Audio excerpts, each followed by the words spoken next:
இது உங்கள் Moon TV, என்றென்றும் உங்களுக்காக. Danish Ahmed Group of Institution வழங்கும் மூன் நியூஸ்.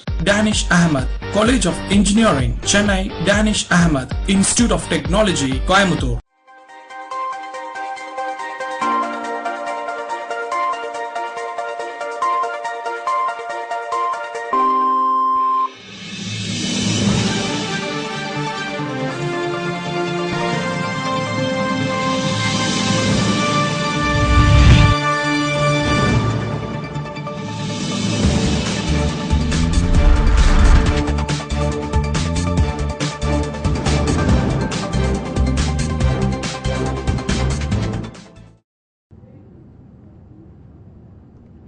வாழ்த்துக்கள். முன் செய்திகளுக்காக காயத்ரி ரத்னசாமி. தலைப்புச் செய்திகள். தமிழகம் முழுவதும் மலிவு விலை மருந்தகங்கள் காணொலி காட்சி மூலம் முதலமைச்சர் தொடங்கி வைத்தார். சொத்து குவிப்பு வழக்கில் ஜெயலலிதா விடுதலைக்கு எதிராக திமுக மேல்முறையீடு செய்வது உறுதி, கருணாநிதி அறிவிப்பு. சிபிஎஸ்இ 12ஆம் வகுப்பு தேர்வு முடிவுகள் வெளியிடப்பட்டது. டெல்லி மாணவி முதலிடம். விரிவான செய்திகள். தமிழகத்தில் மலிவு விலை மருந்தகங்கள் உட்பட பல்வேறு நலத்திட்டங்களை முதலமைச்சர் ஜெயலலிதா தலைமைச் செயலகத்தில் காணொலி காட்சி மூலம் தொடங்கி வைத்தார். அதிமுக பொதுச் செயலாளர் ஜெயலலிதா 5வது முறையாக தமிழக முதலமைச்சராக பதவியேற்றுக் கொண்டார். அவருடன் 28 அமைச்சர்களும் பொறுப்பேற்றுக் கொண்டனர். இந்நிலையில் நேற்று தலைமைச் செயலகத்தில் கூட்டுறவுத்துறையின் சார்பில் நியாயமான விலையில் தரமான மருந்துகளை விற்பனை செய்திடும் வகையில் கோயம்புத்தூர் மாவட்டம் வேலாண்டிபாளையம் நகர கூட்டுறவு கடன் சங்கத்தின் கீழ் வேலாண்டிபாளையத்தில் 10 லட்சம் ரூபாய் செலவில் அமைக்கப்பட்டுள்ள அம்மா மருந்தகத்தை காணொலி காட்சி மூலம் தொடங்கி வைத்தார். மேலும் கோவை, திண்டுக்கல், கரூர், புதுக்கோட்டை, திருவண்ணாமலை, திருப்பூர், சிவகங்கை மற்றும் தூத்துக்குடி மாவட்டங்களில் 1,50 லட்சம் ரூபாய் செலவில் அமைக்கப்பட்டுள்ள 15 அம்மா மருந்தகங்களை முதலமைச்சர் ஜெயலலிதா திறந்து வைத்தார். இந்நிகழ்ச்சியில் கூட்டுறவுத்துறை அமைச்சர் செல்லூர் கே ராஜு, இந்து சமயம் மற்றும் அறநிலையத்துறை அமைச்சர் காமராஜ், தலைமை செயலாளர் ஞானதேசிகன் உள்ளிட்ட ஏராளமான அரசு உயர் அலுவலர்கள் கலந்து கொண்டனர். சொத்து குவிப்பு வழக்கில் ஜெயலலிதா விடுதலை செய்யப்பட்டதற்கு எதிராக உச்சநீதிமன்றத்தில் திமுக அப்பீல் செய்வது உறுதி என திமுக தலைவர் கருணாநிதி தெரிவித்துள்ளார். சொத்து குவிப்பு வழக்கிலிருந்து ஜெயலலிதா உள்ளிட்ட 4வரையும் விடுதலை செய்து கர்நாடக உயர்நீதிமன்ற நீதிபதி குமாரசாமி கடந்த 11ஆம் தேதி தீர்ப்பு வழங்கினார். நீதிபதி குமாரசாமியின் இந்த தீர்ப்பை எதிர்த்து மேல்முறையீடு செய்ய வேண்டும் என்று திமுக மற்றும் காங்கிரஸ் உள்ளிட்ட எதிர்க்கட்சிகள் கர்நாடக அரசை கேட்டுக் கொண்டன. ஆனால் நீதிமன்ற தீர்ப்பை ஏற்க வேண்டும் என்றும் மக்கள் ஆதரவு பெற்ற ஜெயலலிதாவுக்கு எதிராக அப்பீல் செய்யக்கூடாது என கர்நாடக மூத்த காங்கிரஸ் தலைவர் எம்.வி. ராஜசேகரன், சி.எம். இப்ராஹிம் ஆகியோர் வலியுறுத்தினர். அதேபோல் அம்மாநில காங்கிரஸ் கட்சியும் ஜெயலலிதாவுக்கு எதிராக உச்சநீதிமன்றத்தில் அப்பீல் செய்யக்கூடாது என பரிந்துரை செய்துள்ளது. இந்நிலையில் திமுக மாவட்ட செயலாளர்கள் கூட்டம் சென்னையில் இன்று நடைபெற்றது.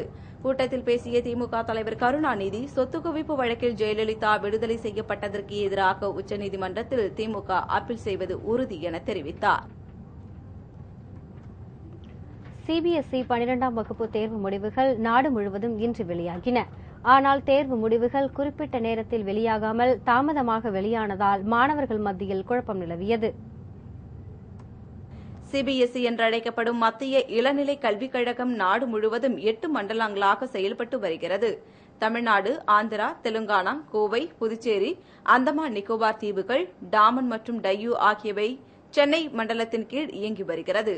சிபிஎஸ்இ 12ஆம் வகுப்பு தேர்வு கடந்த மார்ச் மாதம் 2ஆம் தேதி தொடங்கி ஏப்ரல் மாதம் 20ஆம் தேதி வரை நடைபெற்றது.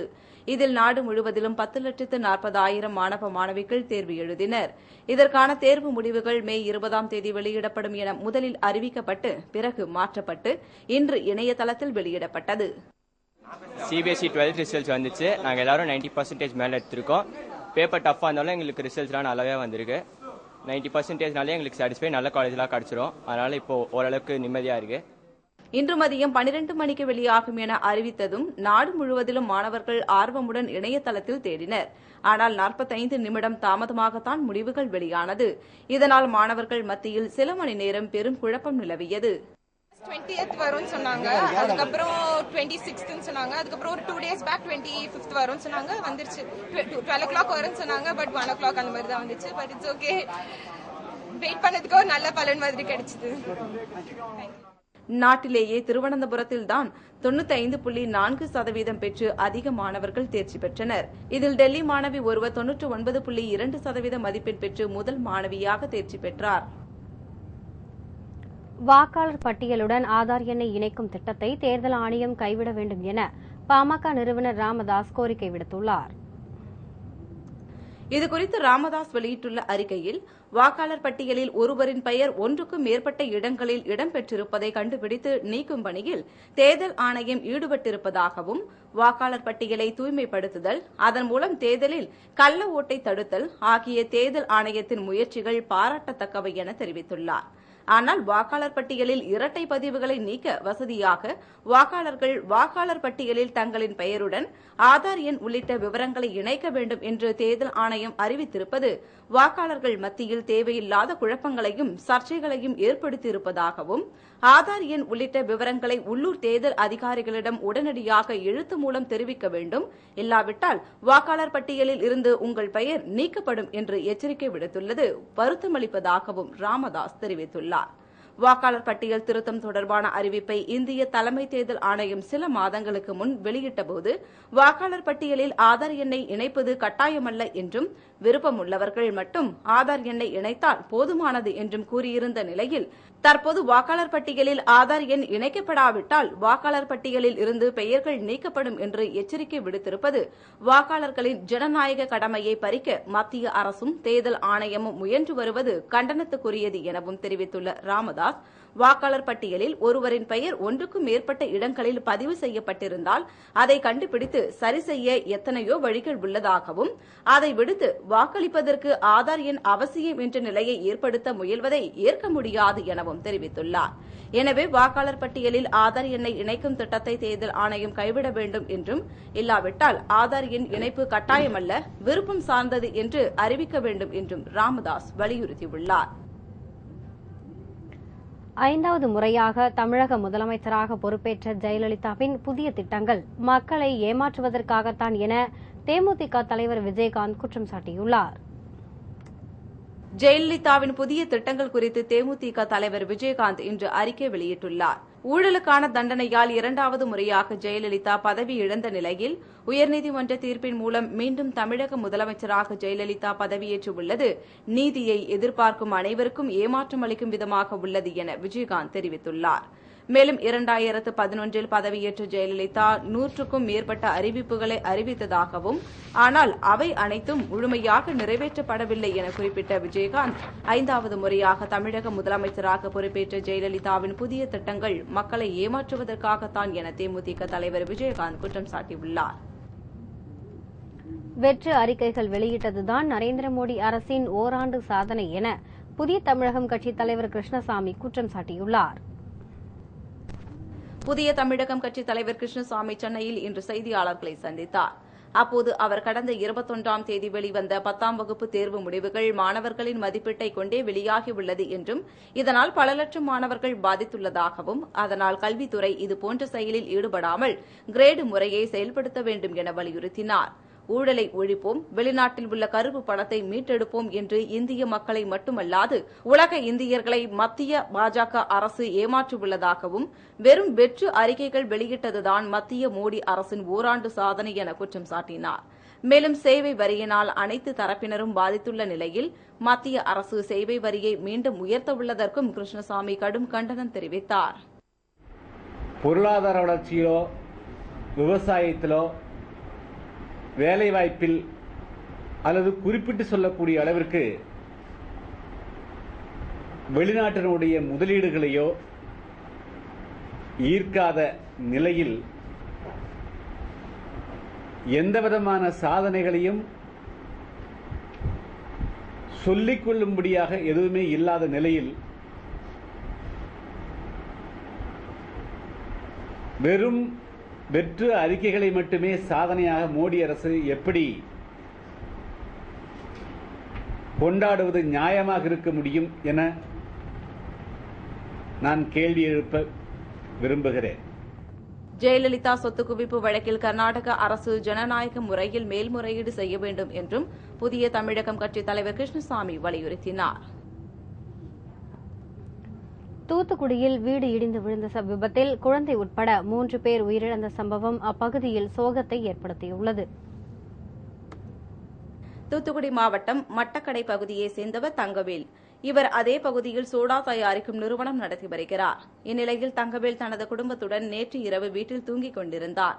இன்று அதிகாலை திடீரென வீட்டின் சுவர் இடிந்து வீட்டிற்குள் தூங்கிக் கொண்டிருந்தவர்கள் மீது விழுந்தது.